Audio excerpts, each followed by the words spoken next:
तौकीर जी, अब शुरुआत तो आप लोगों ने की है, ऐसा आरोप लगा रही है कांग्रेस, इसलिए उनको भी करना पड़ रहा है। उन लोगों ने थोड़ा आपने पत्थर ईंट मारी, उन्होंने पत्थर मार दिया। आपको और आपके दर्शकों को नमस्कार। देखिए साहब, ऐसा है कि चिरागों को हवा क्या लगी वो घर ही जला बैठे। चिरागों को हवा क्या लगी वो घर ही जला बैठे, वो अपना ही गुनाह दूसरों पर डाल बैठे। तो वो स्थिति आज कांग्रेस की है, अपना गुनाह दूसरों पर डाल रही। साहब मैं बताता हूँ, ये तो आज की बात आज कर रहे हैं, शुरुआत तो आज से नहीं है, ये समय कई समय से चला आ रहा है। एक गांधी जी का आड़ लेते हुए हमेशा ये बचने की कोशिश करते हैं। ये बताइए, सोनिया गांधी जी ने सबसे पहले एक गंदे शब्दों का प्रयोग किया था, कड़े शब्दों का प्रयोग किया था, और बिल्कुल राजनीति में उसे स्वीकार नहीं किया गया। उसका नतीजा आज सब जानते हैं। मौतों का सौदागर सबसे पहले शुरुआत करते हुए सोनिया गांधी जी ने की थी, और आज ये नीच तक कहते हैं, डंडा मारने की मोदी जी को बात करने कहते हैं, और खुद ये चमचा कह रहे हैं अपने लोगों का कि अपने चमचों को संभालो। नेताओं को बोल रहे हैं, चरणदास मन के नेता प्रतिपक्ष जो अभी संवैधानिक पद में बैठे हुए हैं, उसके बाद अगर यह स्थिति बन रही है तो ये बताती है कि आपकी सोच क्या है और राजनीतिक सुचिता।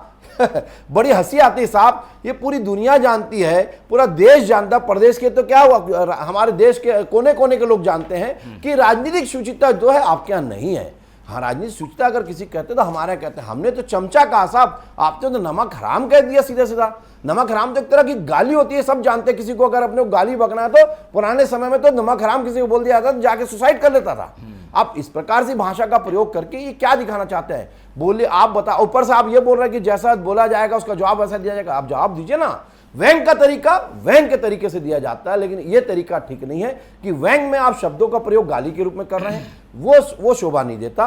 राजनीतिक सुचिता अगर है तो बरकरार रहना चाहिए। अगर ये गांधीओं की पार्टी है आपकी, तो आपको गांधी की भाषा में बात करना चाहिए, ना कि आपको जो है दूसरों की गाली का प्रयोग करके। लेकिन तौकीर जी, सब उम्मीद आप लोग कांग्रेस से करें और आपने यहाँ कुछ ना देखें। आप लोगों के यहाँ से भी तो गलती हुई है, इस बात को भी तो स्वीकार करिए। क्यों साहब, गलती कहाँ है?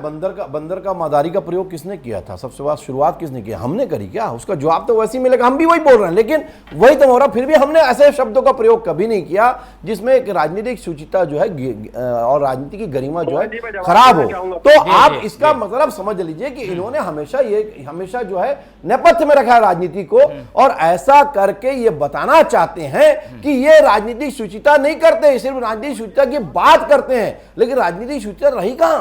इनके यहाँ तो कहीं है ही नहीं। आप बताइए, अगर ऐसा है तो बता दीजिए कुछ है तो ये आपस में लड़के, इनके पास आज जमीन नहीं है, आज इनके पास, आज ये बात कर रहे थे कि जो है खाली पड़ा हुआ भवन। अरे साहब, सबसे ज्यादा भीड़ कहां पर बैठी है? जब आपकी सरकार नहीं तब भी हमारे यहाँ भीड़ थी, और सरकार आज हमारी है तब भी हमारे यहाँ भीड़ है। आपके यहाँ तो अकाल पड़ा हुआ जैसी सत्ता चले गई। तो ये दिखाता है कि जनता ने आपको उखाड़ फेंका है। और आज वादे की बात करें तो वादे तो आपने कभी पूरे 36 वादा पूरा नहीं किया, हमने पूरा किया है। और आप